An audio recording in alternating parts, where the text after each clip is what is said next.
السلام علیکم ورحمۃ اللہ وبرکاتہ۔ ایک جہاز مغربی ملک کی طرف محو پرواز تھا۔ اس میں ایک پڑھا لکھا مسلمان بھی سفر کر رہا تھا۔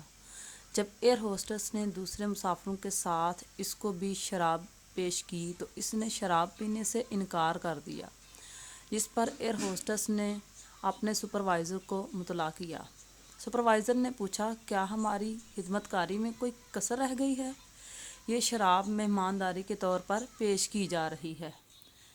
مسافر نے اسے بڑی تمیز سے سمجھایا کہ وہ مسلمان ہے اور شراب نہیں پیتا۔ سپروائزر اصرار کرتا رہا کہ وہ شراب ضرور نوش کر لے۔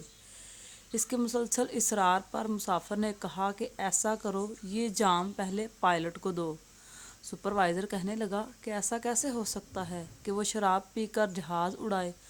وہ ڈیوٹی پر ہے، اگر وہ ڈیوٹی کے دوران شراب پیے گا تو اس بات کا 100% امکان ہے کہ جہاز حادثے کا شکار ہو کر تباہ ہو جائے گا۔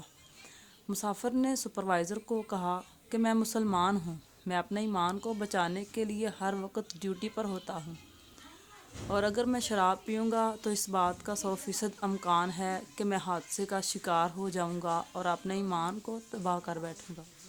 شکریہ۔